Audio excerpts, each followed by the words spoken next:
Professor Oscar, muitíssimo obrigado pelas considerações. Passo em seguida ao Dr. Marcos Roberto Fux. Alô, boa tarde a todos e a todas. Eu acho que hoje, depois da fundação do Instituto Pro Bono, onde eu vejo todos os nossos sócios fundadores aqui, é o dia mais importante da trajetória do Instituto Pro Bono. Eu não tenho dúvida disso. E naquele momento, o Pro Bono era proibido, né, Oscar? Não podia Pro Bono para nada. E, como ressaltou Oscar, o Dr. Carlos Miguel Aidar possibilitou um Pro Bono para as entidades do terceiro setor. Que foi um começo, mas que não é suficiente e que hoje já não cabe mais. Nós precisamos de muito mais. Nós precisamos estender Pro Bono urgentemente, nesse momento, para as pessoas físicas. As inúmeras pessoas físicas que necessitam. Nós não queremos concorrer com a Defensoria Pública, com a assistência dos dativos. O sol é para todos. E existem pobres para todos, como já falou o ministro Gilmar Mendes, uma vez no Supremo Tribunal Federal. A Constituição Federal consagra esse direito. É um direito fundamental de assistência jurídica para aqueles que não podem constituir um advogado. E o Instituto Pro Bono tem tentado, nesses 10 anos, levar essa bandeira. E, finalmente, hoje, com o apoio do Ministério Público Federal, nós estamos aqui reunidos e tentando modificar essa trajetória, mudar essa história no Brasil. 83% da população brasileira, segundo dados do IBGE, não tem condição de custear um advogado. 89 milhões de potenciais usuários da Defensoria Pública e da assistência judiciária. Então, portanto, meus senhores e minhas senhoras, Pro Bono é uma questão de cidadania, de dignidade, de direitos humanos. Nós não podemos mais brecar isso. Então, eu agradeço muito a presença de todos vocês. Eu estou emocionado, esse é um momento muito importante para mim e eu confio que nós vamos conseguir virar isso ainda esse ano, se Deus quiser.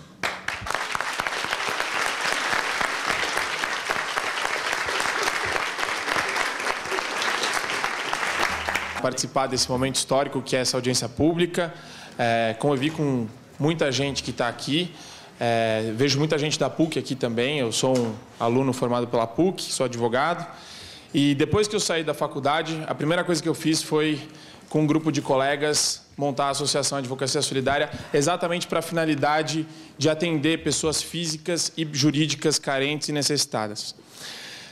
Logo no início, quando eu estava fazendo o registro em cartório, eu me deparei com um problema que, na minha concepção, não só é inconstitucional, mas é moralmente refutável e condenável.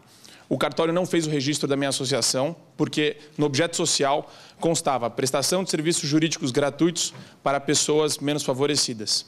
E desde então eu comecei, quando eu ingressei no mestrado na PUC São Paulo, a minha dissertação é sobre advocacia solidária. Eu li todos os trabalhos e todas as palestras que os senhores que estão aqui na minha frente fizeram sobre o tema, então eu fico muito emocionado de estar fazendo esse relato pessoal. Fiz várias apresentações sobre a temática em vários lugares aqui em São Paulo e no Estado e percebi muito a resistência da Advocacia Dativa e da Ordem dos Advogados do Brasil com relação a essa matéria. E eles sempre envolvem tabus. Eles sempre falam sobre marketing desleal, marketing abusivo ou captação ilegal de clientela para fugir da temática, para não enfrentar que o que eles fazem é patentemente inconstitucional. Flagrantemente inconstitucional. E eu invoco aqui também, na presença do ministro Gilmar, com toda a honra, a liberdade de associação como princípio maior da nossa Constituição da República, e ela foi impedida, e é impedida há mais de 10 anos pela Ordem dos Advogados do Brasil, que não deixa os cartórios registrarem com o objeto social a prestação de serviço jurídico gratuito para pessoas carentes. Isso é mais do que um absurdo. Isso é uma inconstitucionalidade, isso tem que acabar. Então, aqui, também, humildemente, queria fazer uma sugestão para o Ministério Público Federal, na qualidade de estudante eterno do direito. Uma ADI no Supremo vai ser maravilhosa. Mais do que uma ação civil pública. Uma ADI direto no Supremo para acabar com isso. Porque a OAB, ela vem falando. A Ordem dos Advogados do Brasil vem falando e vem enrolando a gente. Nessa matéria, eu já fiz reunião há 3 anos atrás para discutir essa matéria com conselheiros da OAB. Eu fiz reunião com o Toron, que estava aqui. Quando saíram os candidatos, eu falei com todos os candidatos da OAB. O único que não me recebeu foi o Marcos da Costa. o único. Todos os outros me receberam e se solidarizaram com a causa da advocacia solidária. Então, eu fico muito emocionado em estar aqui e fazer esse relato para vocês. Espero que todos nós, futuramente, estejamos juntos nessa luta pela ampliação do acesso à justiça. Obrigado.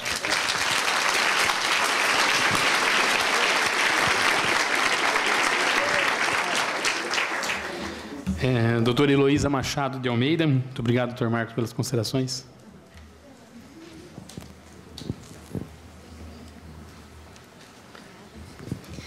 Olá, boa tarde. Jefferson, parabéns pela iniciativa. Parabenizo a todos da mesa. Como advogada da Conectas Direitos Humanos, uma organização que trabalha com profundas violações atuais a direitos humanos, com tortura, com execução sumária, eu acho que é possível, para quem faz um trabalho desse tipo, ou para qualquer um que já entrou numa carceragem, é possível perceber o impacto prático, as consequências da proibição da advocacia pro bono. Tá?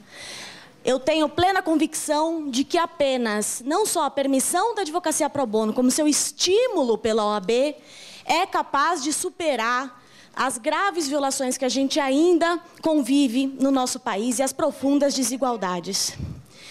Eu gostaria também de afirmar apenas um ponto: não é possível que a gente mantenha ainda um cenário de competição entre defensoria, entre OAB e entre advocacia. Nós queremos, professor Flávio, uma advocacia pro bono livre, autônoma também. Tá? E para finalizar, pelos aplausos já dá para perceber, mas eu gostaria de solicitar de que quem é a favor da advocacia pro bono levante a mão para a gente ter uma ideia. Muito bom. Então, acho que uma OAB que não permite a advocacia pro bono é uma ordem que não nos representa. Muito obrigada.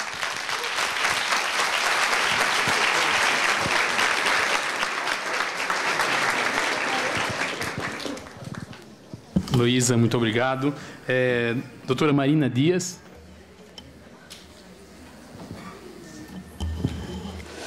Boa tarde. Sem dúvida nenhuma, hoje é um dia de muita alegria. Fico extremamente emocionada de ver esse plenário cheio e aqui no Ministério Público Federal participando dessa luta tão importante do Instituto Pro Bono e do IDRD. Eu estou aqui para falar em nome do IDRD, tenho a honra também de falar em nome do IBCCRIM, que me pediu para falar, também defender a advocacia Pro Bono. E eu queria dizer, aproveitar que a gente está com esse plenário tão cheio e como aqui chamou a atenção a Heloísa, todo mundo levantou a mão, então eu tenho certeza de que todos aqui são vocacionados para praticar a advocacia voluntária, que eu desafio a vocês a infringirem a resolução da Ordem dos Advogados e se associarem ao IDRD para praticar a advocacia voluntária, para que todos juntos sejam protagonistas da democratização do acesso à justiça. O advogado deve ser um profissional vocacionado a lutar pelo fortalecimento das garantias individuais constitucionais. Eu tenho o direito de ajudar, eu tenho o dever de lutar por uma sociedade mais justa. Todos aqui têm o direito. Nós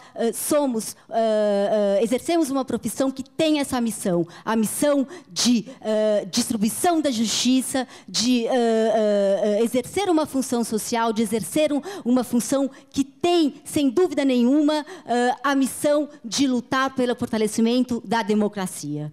Então, é isso. Eu queria dizer que eu fico feliz de estar aqui com tanta gente realmente empenhada nessa luta que já é muito antiga e muito importante.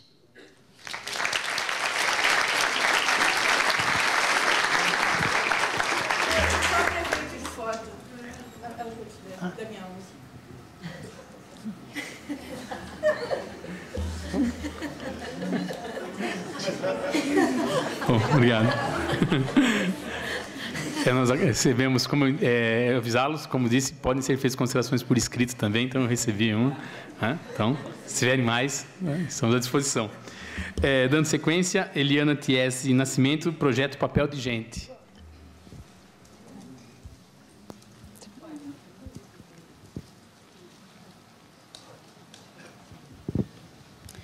Bom, boa tarde a todos. Eu vim aqui para dar um testemunho, em agradecimento, inclusive, ao Instituto Pro Bono.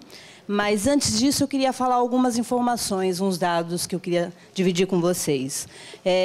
Segundo uma pesquisa feita recentemente pela Universidade John Hopkins, em parceria com o PNUD e o Programa de Voluntário das Nações Unidas, 140 milhões de voluntários existem ao redor do planeta. Esse batalhão de pessoas gera um mercado de 400 bilhões de dólares ano. Também uma outra pesquisa, na verdade um relatório do estado de voluntariado no mundo, diz que esse batalhão consegue gerar o equivalente a 2,7% do PIB de um país desenvolvido. O voluntariado é, antes de tudo, uma importante direção para a saída da pobreza, ao construir capital social, humano, natural, físico, financeiro e político, além de aumentar o sentimento de valor próprio, superar a exclusão social e apoiar o encontro de habilidades e vocações. Eu vim aqui para dar, na verdade, um testemunho, né? Eu dirijo o Papel de Gente, uma ONG que, alguns anos atrás, perdeu seu patrocinador, o único patrocinador. Junto com isso, ele entrou numa situação, a gente pode dizer, de concordata. Vieram ações trabalhistas e a gente só conseguiu superar essas ações e chegar numa situação muito confortável com a ajuda do Instituto Pro Bono.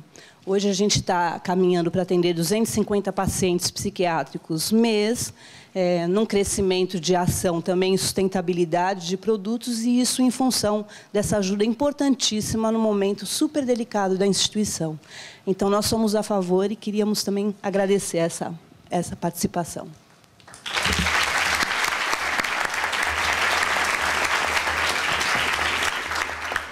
Muito obrigado. Advogada Joan Cavalieri Fernandes.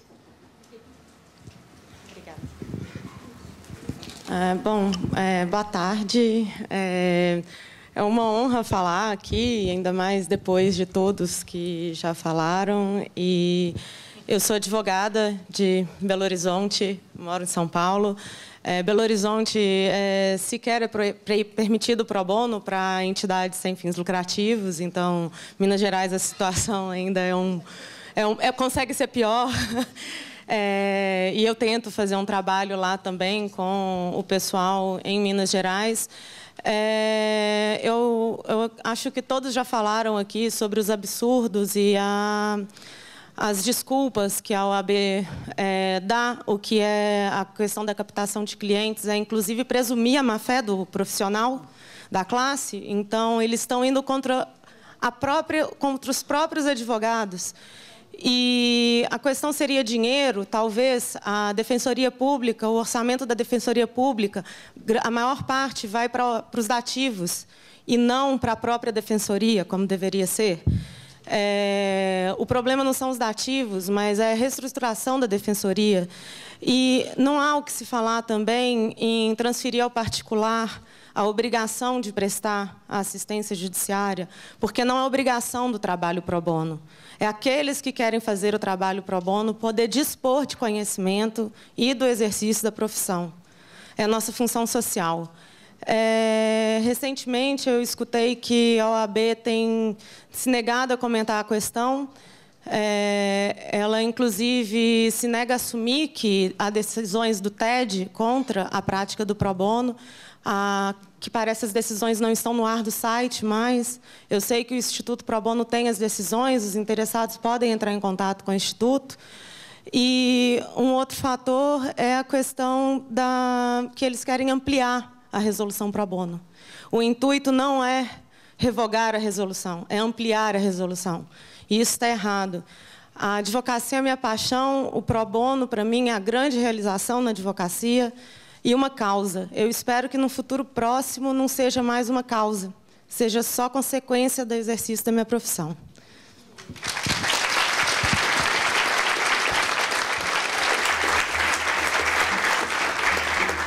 Muito obrigado. Muito obrigado. Convido para as suas considerações o pastor Daniel Quecchio.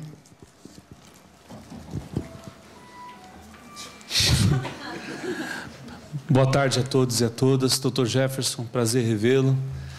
Cumprimento toda a mesa na presença do Dr. Jefferson.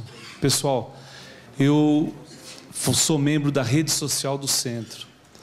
E a rede realiza várias ações sociais nas praças, Dia do Bem, em parceria com o Ministério Público também, o Mutirão da Cidadania.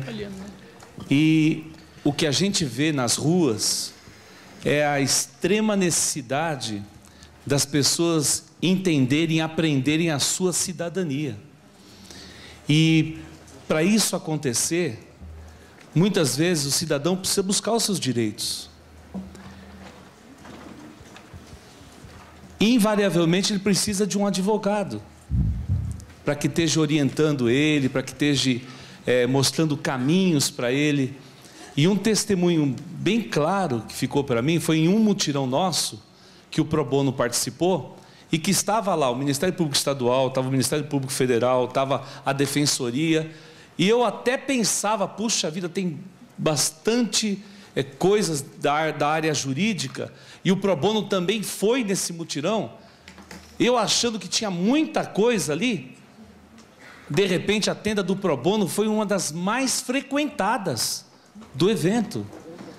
Teve muita gente indo lá e os advogados ali prestando ali uma orientação gratuita e com atenção, a gente via com carinho. Então, é simplesmente um absurdo que no tempo que nós estamos vivendo hoje, de extremas dificuldades sociais, vivendo até mesmo, pessoal, quase um colapso social. Só no centro de São Paulo tem 16 mil pessoas morando na rua. Sabe, 16 mil no centro de São Paulo, morando na rua. E a gente discutindo se pode ou não pode. Não, eu deixo aqui, sabe, o meu protesto. Eu sou a favor da advocacia pro bono. E eu protesto da OAB não estar aqui agora. Eles tinham que estar vendo isso aqui que está acontecendo. Com tantos anciões da justiça aqui, sabe, isso aqui, eles tinham que estar aqui, ó, agora. Eles tinham que botar o rosto deles aqui agora. Anciões no bom sentido. É que eu, como pastor, sabe como é que é? Ancião são pessoas que, sabe, conduzir o rebanho. Então, cadê esse pessoal que não está aqui agora? Né? Eles tinham que estar aqui agora. Ou melhor, eles tinham que andar um pouquinho na rua. Ou será que eles não andam na rua? Tenho dito.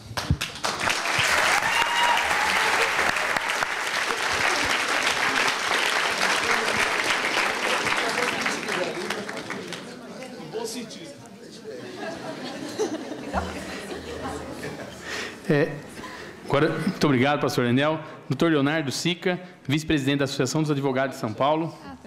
Por favor, suas considerações.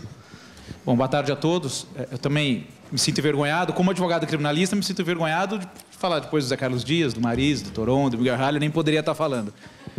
Como vice-presidente da Associação dos Advogados, também de falar, depois de dois dos nossos ex-presidentes, o professor Miguel Reale e Maris, que estiveram aqui, já representaram bem a classe. De qualquer forma, para não me alongar, na primeira condição como advogado, eu reitero que também faço pro bono. Né? Sou advogado há mais de 15 anos. Está lá no site do meu escritório, que eu não vou dar o nome para não ser acusado de propaganda de concorrência desleal, de captação de clientela, mas está lá a área de atuação pro bono. Estou correndo risco de um processo disciplinar também. E se acontecer, vou pedir para o Dr. Carlos Miguel Haddad me defender pro bono, porque eu não tenho dinheiro para pagar esses honorários do Dr. Carlos Miguel Haddad. E como vice-presidente da Associação dos Advogados de São Paulo, a ASP hoje é a maior entidade de adesão voluntária da Advocacia Nacional, são 92 mil associados. A ASP ainda não tem posição, foi instada a se manifestar a partir dessa audiência pública, e eu fico aqui então, Jefferson e demais representantes da mesa, com o compromisso de em 15, 20 dias retornar com a posição da Associação dos Advogados, que a partir dos subsídios colhidos aqui, já com o meu compromisso pessoal de tentar fazer a casa aderir à causa, vamos tentar aderir com o peso de 92 mil advogados militantes que certamente não irão contra essa causa. Muito obrigado.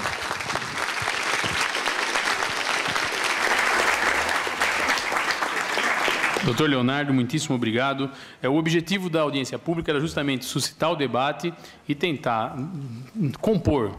Acho que caminhamos no mesmo lado e é possível, entendemos que é possível uma composição entre todos os interessados para buscar a melhor solução possível para esse problema que se apresenta. Chamo agora, então, Arthur Menegon da Cruz, Cida e Pascoal de Participações. Boa tarde a todos. Não vou me alongar muito depois do que todos aqui já disseram, mas eu queria trazer apenas um dado que adiciona aquilo que já se disse, né? Além dos 700 mil advogados que temos, ou estudantes de direito cursando, nós temos hoje, o país hoje tem mais de 1.100 cursos, está nessa mesma matéria da Folha, número esse que supera, somadas, Europa e Estados Unidos juntos. Nós temos aqui no Brasil. Ao mesmo tempo, acho que o pano de fundo de toda essa discussão é que nós somos um país pobre. Nós temos ainda uma extrema pobreza. Não quero aqui, longe de mim, querer entrar em qualquer tipo de discussão político-partidária, mas creio eu que os R$70 per capita que a nossa presidente entende que tira alguém da extrema pobreza, na minha visão, na minha simples visão, isso não é a verdade. E nesse contexto, né, é que se encaixam as pessoas que necessitam, que demandam, que carecem do apoio desse público que está aqui e de todos os apoiadores dessa causa. Não é possível, numa família cuja renda mensal per capita seja de R$70, remunerar, malemar comida ela põe na mesa de casa, quanto mais contratar um advogado. Daí porque a nossa causa é muito mais um papel social decorrente da situação do nosso país, do nosso povo que é pobre, né? E por isso é que realmente nós temos que lutar para liberar, para aprovar, para que nós, advogados, tenhamos a liberdade de trabalhar e de atender da forma que bem entendamos quem nós bem queremos assim na sociedade. Muito obrigado.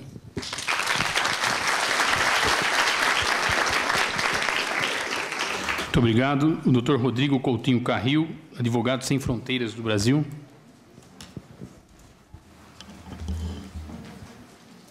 Do ladinho aqui.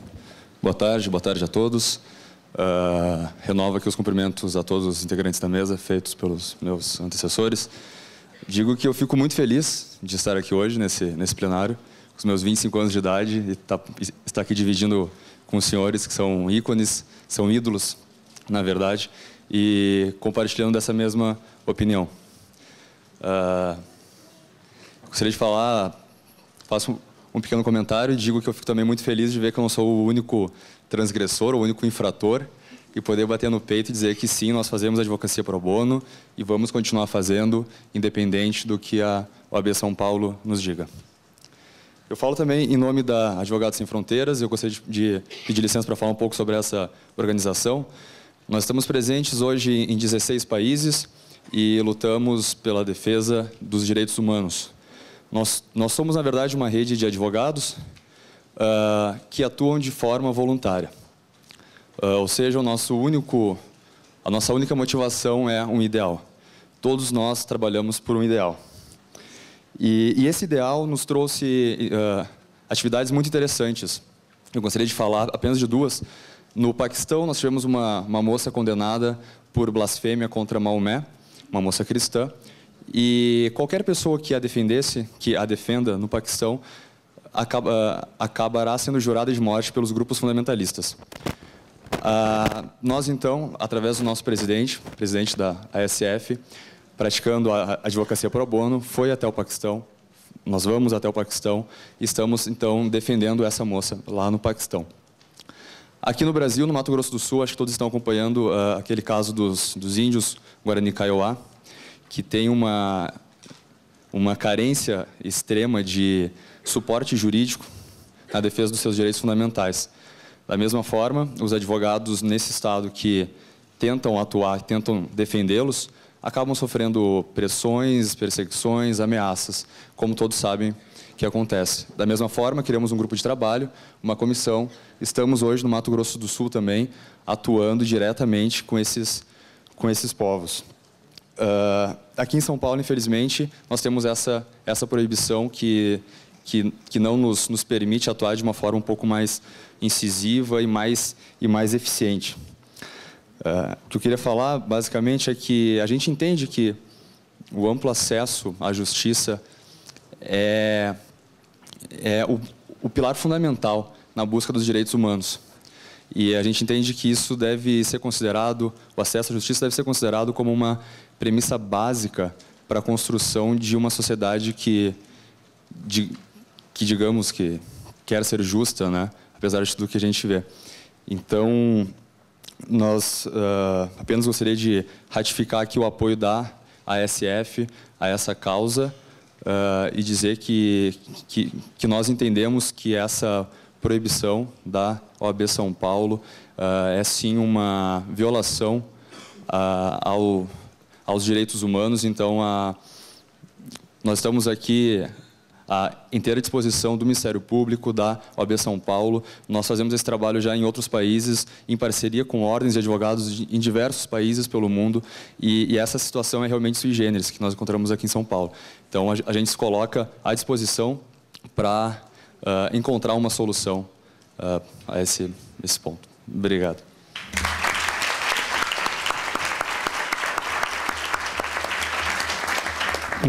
Muito obrigado. Nós temos ainda uma dezena de inscritos, mas dado ao adiantado da hora, eu gostaria de conversar com o Dr. Ministro Gilmar Ferreira Mendes. Ele tem uma agenda bastante cheia, como todos devem imaginar, então ele vai se retirar agora. E eu gostaria de pedir uma salva de palmas para o Dr. Ministro.